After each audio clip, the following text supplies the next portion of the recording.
Are you serious? Separation of church and state? It's not in the Constitution. Have you ever read the entire Constitution in its original document? Nowhere in the Constitution of the United States of America is there a, quote, separation of church and state. I mean, we heard the term when John F. Kennedy, in his inaugural address as President of the United States, mentioned that it was in the Constitution and that he was a firm believer in it. But actually, it's not even in the Constitution. Then why is the Supreme Court ruling as if it is? I thought it was the Supreme Court's job to interpret the law, not to make law. And that's where you get the term activist judges. And that's exactly what's happened as we have been asleep at the switch in the United States of America. Now, let me go there. Let's be fair. Let's be totally fair and look at all points of view here. I'm going to read from actually Wikipedia, okay? And I've checked this against several, and I've read the Constitution of the United States several times, and I read it again this morning early as it was laid upon my heart by the Lord.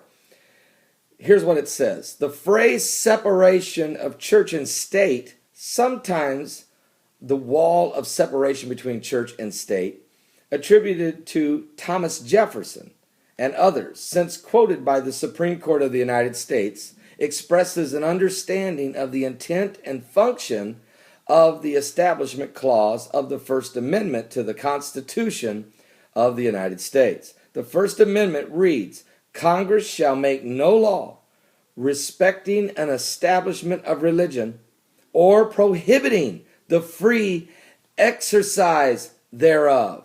Key phrase. Again, let me read it. The Congress shall make no law respecting an establishment of religion or promoting a certain religion or denomination, nor or prohibiting the free exercise thereof. While Article 6 specifies that no religious test shall ever be required as a qualification to any office or public trust under the United States, the modern concept of a wholly secular government is sometimes credited to the writings of the English philosopher John Locke. But the phrase separation of church and state in this context is generally traced to the January 1st, 1802 letter, not Constitution, but a letter written by Thomas Jefferson, who he addressed to the Danbury, Connecticut Baptist Association. He wrote them a letter. This is not the phrase separation of church and state is not in the Constitution. Are you serious? What? Are you serious? Yes, I'm very serious. Now, it says that this letter, which was written on January 1st, 1802, by Thomas Jefferson, addressed to the Danbury, Connecticut Baptist Association, and published in the Massachusetts paper, echoing the language of the founder of the First Baptist Church in America. His name was Roger Williams, who had written in 1644 of a hedge or wall of separation between the garden of the church and the wilderness of the world. Now, this was what he wrote. It was not a draft for the Constitution of the United States. Jefferson then wrote, I contemplate with sovereign reverence that the act of the whole American people, which declared that their legislature should make no law respecting an establishment, of religion. All right. So, in other words, Thomas Jefferson is saying, I can comprehend that the legislature should make no law respecting an establishment of religion or prohibiting the free exercise thereof, thus building a wall of separation between the church and the state. Again, words of Thomas Jefferson, not words of the Constitution. Jefferson's metaphor of a wall of separation has been cited repeatedly by who? The United States Supreme Court. In 1879, in Reynolds versus the United States decision, the court allowed that Jefferson's comments may be accepted almost as an authoritative declaration of the scope and effect of the First Amendment. But folks, how can they do that? How can the court, the Supreme Court, in 1879, allow the quoted words of Thomas Jefferson to actually supersede the Constitution of the United States? What? You would think with the 9 justices sitting on the bench right now, somebody would say, wait a minute, that court was wrong. We need to reverse that court's decision. You can't let anything. And do you know now, there's a constant push for the justices to look at global law or European law or another law in referring to ruling on constitutional matters in America.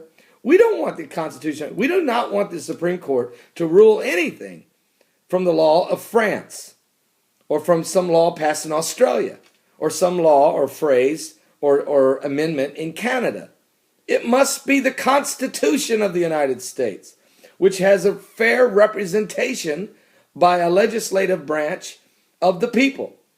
This is for the people, by the people, and it's of the people. Let me finish.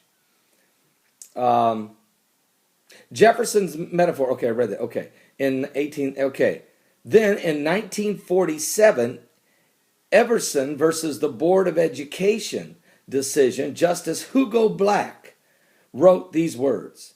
In the words of Thomas Jefferson, the clause against establishment of religion by law was intended to erect a wall of separation between the church and the state. However, the court has not always interpreted the constitutional principle as meaning absolute separation of government from all things religious.